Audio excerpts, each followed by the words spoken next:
नमस्कार बंधुगण, आपण मानंकु आम चैनल को स्वागत। आपण माने पूर्वर महाप्रभुंकर अनेक भक्तों विषय रे जानछंती, किंतु आज आउ जड़े अनन्य भक्तों विषय आमे जानिबा।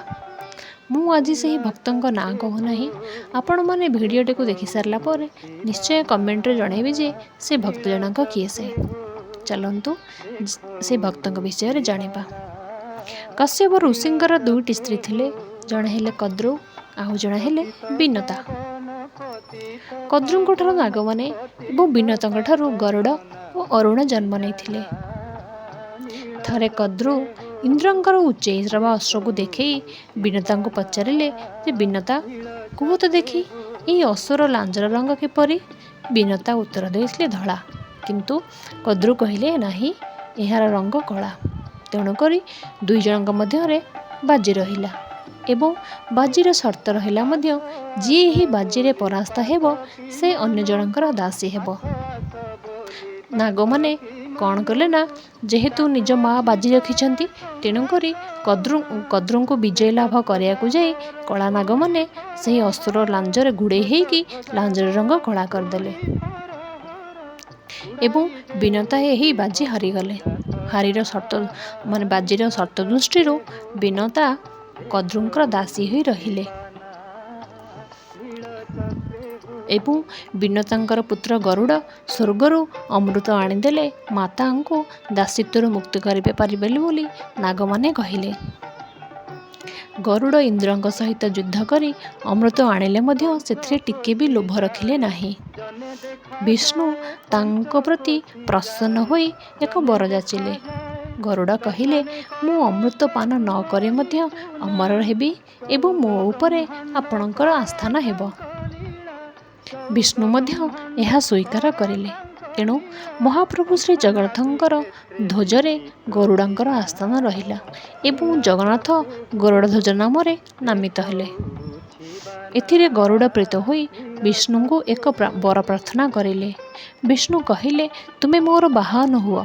गरुड़ मध्य यह भक्ति रे स्वीकार करी तांकर श्री चरण रे निजको उत्सर्ग कले।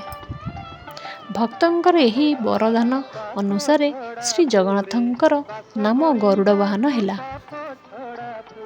प्रत्येक दिन जमराज श्री जगन्नाथ को दर्शन करने को आसती। से गरुड़ स्तंभ निकट में जोड़ हस्तरे रत्न सिंहासन आड़ को अग्रसर होउथिबा समय रे नाट मंदिर एक खोपरे आश्रय नहीं एक घर चटिया प्रति तीर्यक दृष्टि क्षेपण कले। जमंकर यही क्षुद्र जीव प्रति ए प्रकार कटाक्ष दृष्टि रे गरुड़ंक मनरे ता प्रति दयाभाव सृष्टि हैला। गरुड़ भाविले जे एही पक्षीर आज आयुष बोध हुए शेष हो जाइछि, एणु से तार जीवन रक्षा पाई जगन्नाथ निकट में प्रार्थना करिले एवं ताहार जीवन रक्षा पाई ताकू धरी बहु दूर रे थिबा मानसरोवर निकटस्थ एक अभयारण्य गछर कोरड़े रखी निजर स्थान को फेरी आसिले। जमराज प्रभुंकर दर्शन सारी फेरिया बेले गरुड़ को कहिले, से चित्रगुप्त पांजेरु जानिथिले जे आज मानसरोवर निकटस्थ अभयारण्य रे एक गछ कोरड़े सर्प आघात रे सही घर चटियार मृत्यु हेब। से एते दूर थिबारु मु आश्चर्य हेली। गरुड़ यह शुणी मर्माहत हेबारु जगन्नाथ भक्त गरुड़ को कहिले, हे गरुड़, शरीर मृत्यु हुए किंतु आत्मार नुहे, एणु तुमे दुख करिबा उचित नुहे। तुमे जमंक ऊपर दुख कर नाही किंबा मो ऊपर अभिमान कर नाही। यह सृष्टिर लीला। जम मो इच्छा निज अधिकार को पालन करुछंती, किंतु तांको इच्छा नुहे।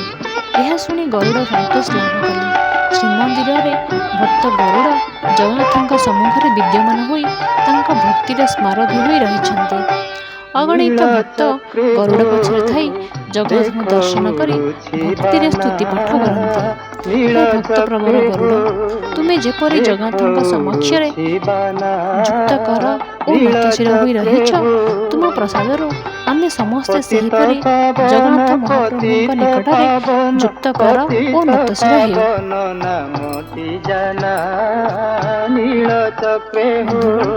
ଏହି କାହାଣୀଟି ଆପଣମାନଙ୍କୁ କିପରି ଲାଗିଲା ନିଜର ମତାମତ ଦେବା ସହିତ ସେହି ଭକ୍ତଙ୍କର ନାଁ ମଧ୍ୟ କମେଣ୍ଟ ମାଧ୍ୟମରେ ଜଣାଇବେ। ଧନ୍ୟବାଦ।